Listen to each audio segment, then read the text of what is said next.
पूर्व केंद्रीय मंत्री और कांग्रेस के वरिष्ठ नेता सलमान खुर्शीद हमारे साथ हैं। सर, आज आपने इस बुक का विमोचन किया कश्मीर के बाद, बड़ी इंट्रिकेसी के साथ और बहुत बारीकी के साथ यहाँ जो ऑथर है इसने लिखा, और साथ ही आपने अपनी स्पीच में फेडरलिज्म और सुप्रीम कोर्ट के सामने जो मुद्दे रखे गए थे 370 का, उसका जिक्र किया। उससे भी क्या आपने समझा और क्या कुछ नहीं, मैंने ये कहा कि फेडरलिज्म का एक प्रमुख भाग हमारे कॉन्स्टिट्यूशन का है, और फेडरलिज्म हमारे देश की जो एक सही तस्वीर है कि यूनिटी इन डाइवर्सिटी कैसे होती है, वो फेडरलिज्म का ही एक पेशकश है। वो मौका सुप्रीम कोर्ट को नहीं मिल पाया कि सुप्रीम कोर्ट उस पर विस्तार से कुछ कहता। तो ये एक वास्तविकता है, एक फैक्ट है, उसको बयान किया।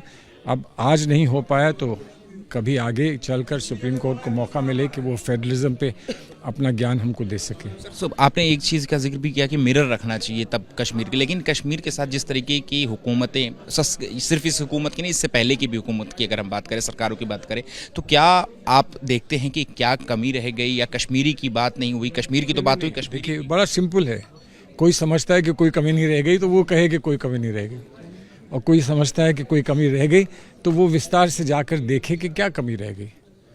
सच्ची बात यह है कि कश्मीर हो, कर्नाटक हो, हमारा बंगाल हो, पंजाब हो, महाराष्ट्र हो, गुजरात हो, हर जगह की जो वास्तविकताएं, वहाँ की ज़मीनी वास्तविकता हैं, उनको समझने के लिए हमको क्या प्रयास करना होता है, उस प्रयास पर हम रोशनी डालें। हम सिर्फ अपने आप को ये ना कह लें कि हम सब समझे हुए हैं, हम सब जानते हैं। कुछ ना कुछ हकीकत है जिसे समझने की ज़रूरत है, ताकि हमारा देश और तेज़ी से एकजुट होकर आगे बढ़ सके। सलमान साहब, आप कांग्रेस के बड़े नेता हैं, दो सवाल मुझे आपसे और पूछने हैं। आज बीजेपी के राष्ट्रीय अध्यक्ष नितिन नवीन का निर्विरोध वो चुने गए हैं, उनके अलावा और किसी ने नामांकन नहीं किया था, और वो नए बीजेपी के राष्ट्रीय अध्यक्ष हो गए। कांग्रेस ने इसको पर भी सवाल उठाए हैं, हालांकि कैसे जो कांग्रेस की तरफ से जिस पर आएगा वो हमारी कम्युनिकेशन डिपार्टमेंट के लोग कहेंगे, लेकिन निर्विरोध चुना जाना। लेकिन मैं ये कह रहा हूँ कि मेरे सामने सिर्फ दो तस्वीर हैं। एक वो तस्वीर है जब खारगे जी का चुनाव हुआ था, तो हम लोग सब ने वोट डाला था, और लोगों ने दूसरों को भी वोट डाला था, फिर खारगे जी चुने गए थे। बीजेपी निर्विरोध जिता लेती है या अपॉइंट कर लेती है, तो कौन सा मॉडल बेहतर है, किस मॉडल को ज़्यादा सराहना चाहिए, ये आपके सामने है। एक सवाल मेरा आखिरी कि प्रेसिडेंट, यूएई के प्रेसिडेंट आए हैं यहाँ पर भारत, प्रधानमंत्री मोदी उनको प्रोटोकॉल तोड़ करके एयरपोर्ट पर रिसीव करने पहुंचे, लेकिन वही दूसरी तरफ बरेली में 12 मुसलमान नमाज पढ़ रहे थे एक घर में, उनके ऊपर केस चल रहा है, लीगैलिटी।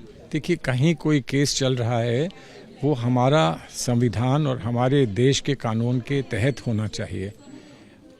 कोई भी हो, हिंदू हो, मुसलमान हो, सिख हो, ईसाई हो, उसको हम देश के से हटकर विदेशी नेताओं के लिए क्या करते हैं, क्या नहीं करते हैं, वो अलग बात है। अपना जो रूल ऑफ लॉ है, अपने मुल्क का जो रूल ऑफ लॉ है, वो सब पर लागू होना चाहिए, और सुप्रीम कोर्ट ने इसको बार बार कहा है। और मैं ये समझता हूँ उसकी तुलना हम विदेशी नीति से ना करें, विदेश नीति से ना करें, और जो बाहर से आए मेहमानों का हम स्वागत करते हैं, हम उससे उसकी तुलना ना करें।